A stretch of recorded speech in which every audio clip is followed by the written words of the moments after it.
Hi Emma and everybody else, this is Alice in Wonderland, Chapter 3, A Caucus Race and I. Tell its age, there was no more to be said.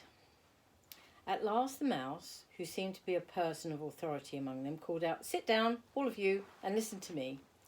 I'll soon make you dry enough." They all sat down at once in a large ring with the mouse in the middle. Alice kept her eyes anxiously fixed on it, for she felt sure she would catch a bad cold if she did not get dry very soon. Said the mouse with an important air. "Are you all ready? This is the driest thing I know. Silence all around, if you please." William the Conqueror, whose cause was favoured by the Pope, was soon submitted to by the English, who wanted him to be a leader, and had been of late much accustomed to usurpation and conquest. Edwin and Morcar, the Earl of Mercia and Northumbria. "Oh," said the lorry with a shiver. "I beg your pardon," said the mouse, frowning, but very politely. "Did you speak?" "Not I," said Lorry hastily.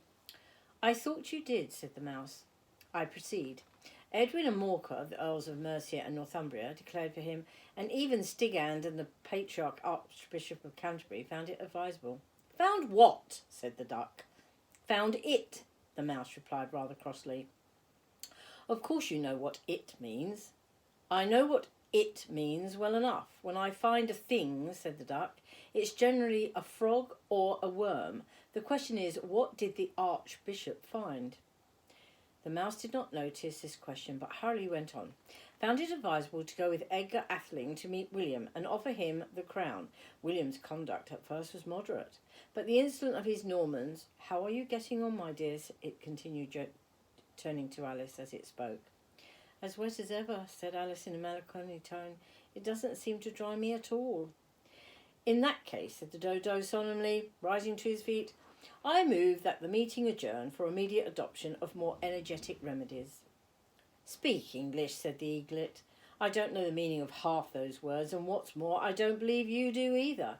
And the Eaglet bent down its head to hide a smile. Some of the other birds tittered audibly. "What I was going to say," said the Dodo in an offended tone, "was that the best thing to get us dry would be a caucus race."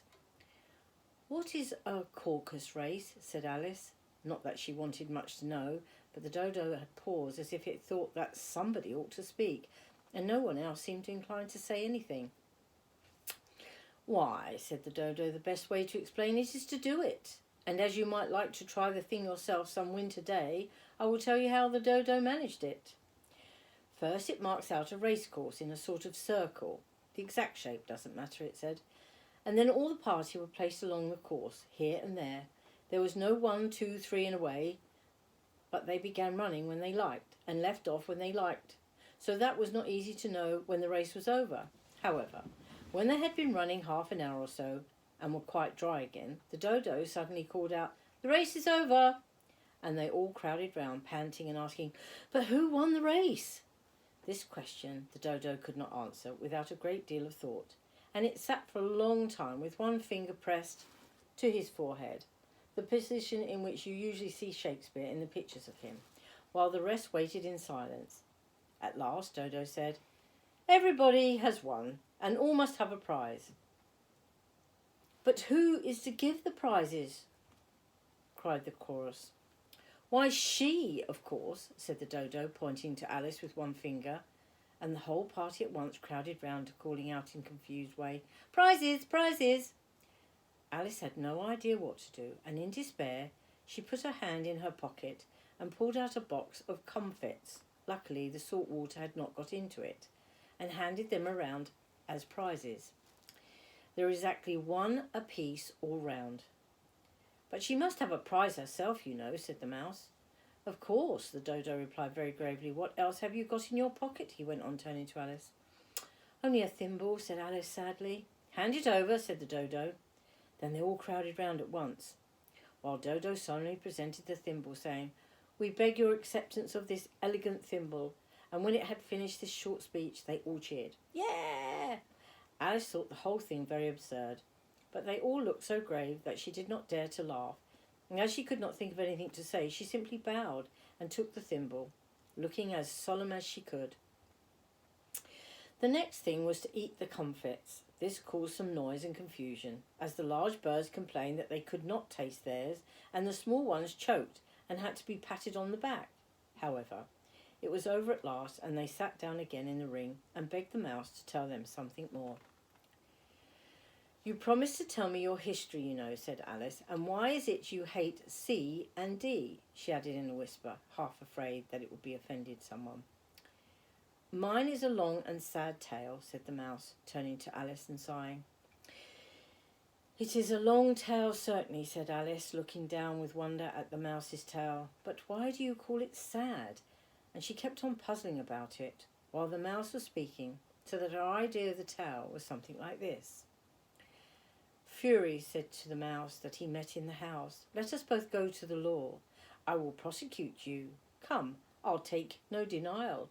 We must have a trial, for really this morning I've nothing to do.'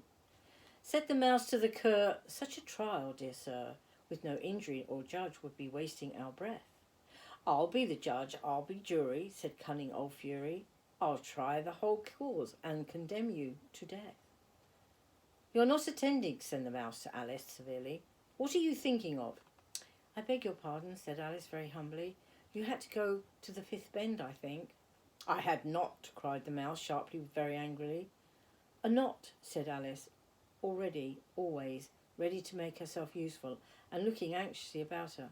"Oh, do let me help you undo it." "I shall do nothing of the sort," said the mouse, getting up and walking away. "You insult me by talking such nonsense."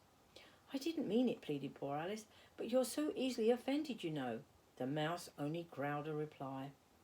"Please come back and finish your story," Alice called after it, and others all joined in the chorus. "Yes, please do," but the mouse only shook its head impatiently and walked a little quicker. "What a pity it wouldn't stay," sighed the lorry as soon as it was quiet and out of sight, and the old crab took the opportunity of saying to her daughter, "Oh, my dear, let this be a lesson to you. Never, never lose your temper." "Hold your tongue, Ma," said the young crab, a little snappishly. "You're enough to try the patience of an oyster." "I wish I had our Dinah here. I know I do," said Alice aloud, addressing nobody in particular. Soon she fetched it back. "And who is Dinah, if I might venture to ask the question?" said Laurie. Alice replied eagerly, for she was always ready to talk about her pet. "Dinah's our cat. She's such a capital one for catching mice you can't think. And oh, I wish you could see her after the birds. Well, she eats a little bird as soon as look at it." This speech caused remarkable sensation amongst the party. Some of the birds hurried off at once. One old magpie began wrapping itself up very carefully, remarking, "I really must be getting home. The night air doesn't suit my throat." And the canary called out in a trembling voice to its children, Come, my dears, it's high time we were in bed." On various pretexts they all moved off, and Alice was soon left alone. "Oh, I wish I hadn't mentioned Dinah," she said to herself in a melancholy tone. "Nobody seems to like her down here, and I'm sure she's the best cat in the world. Oh, my dear Dinah, I wonder if I shall ever see you any more." And here poor Alice began to cry again, for she felt very lonely and in low spirits. In a while, however, she again heard a little pattering of footsteps in the distance. She looked up eagerly, half hoping that the mouse had changed his mind and was coming back to finish his story. That's chapter 3. Chapter 4, I think Louise is going to be reading it to you, and it's called The Rabbit Sends a Lit. See you later. Love you all. Bye.